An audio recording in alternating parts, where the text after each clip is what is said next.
TV सत्यमेव व्रतम। हिंगोली जिल्ह्यातील 3 पालिका निवडणुकीत नगराध्यक्ष पदासह नगरसेवक पदासाठी बंड केलेल्या इच्छुक बंडोबांना थंड करून त्यांचे उमेदवारी अर्ज माघारी घेण्यासाठी राजकीय हालचाली गतिमान झाल्यात। तुर्तास अनेक ठिकाणी दुरंगी तिरंगी आणि काही ठिकाणी बहुरंगी लढतीचा चित्र आहे।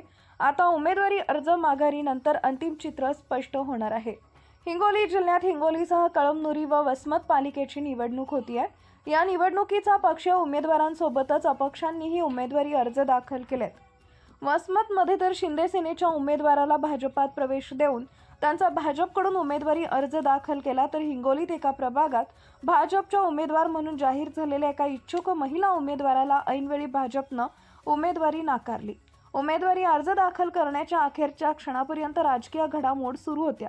दरम्यान तीनही पालिकेसाठी मंगळवार 18 रोजी उपविभागीय अधिकारी समाधान गुटुगडे, वसमत उपविभागीय अधिकारी विकास माने, कळमनुरीतील तहसीलदार जीवतकुमार कांबळे यांच्या मार्गदर्शनाखाली उमेदवार अर्जाची छाननी झाली।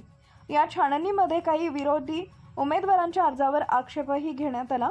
त्यानंतर निवडणूक निर्णय अधिकाऱ्यांनी सुनावणी देऊन निकाल दिले। दरम्यान आता हिंगोली पालिकेच्या नगरसेवक पदाच्या 34 जागांसाठी निवडणूक, नगराध्यक्ष पदासाठी 9 तर नगरसेवक पदांसाठी 179 उमेदवार निवडणूक रिंगणात आहेत। तर कळमनुरीत 20 जागांसाठी नगराध्यक्ष पदासाठी 14 तर नगरसेवक पदासाठी 115 पेक्षा अधिक उमेदवार निवडणूक रिंगणात आहेत। वसमतमध्ये 30 जागांसाठी नगराध्यक्ष पदासाठी 12 तर नगरसेवक पदासाठी 180 पेक्षा अधिक उमेदवार निवडणूक रिंगणात आहेत। त्यानंतर आता उमेदवारी अर्ज माघारीची प्रक्रिया सुरू झाली असून मंगळवार दिनांक 25 पर्यंत उमेदवारी माघारी घेता येणार आहे।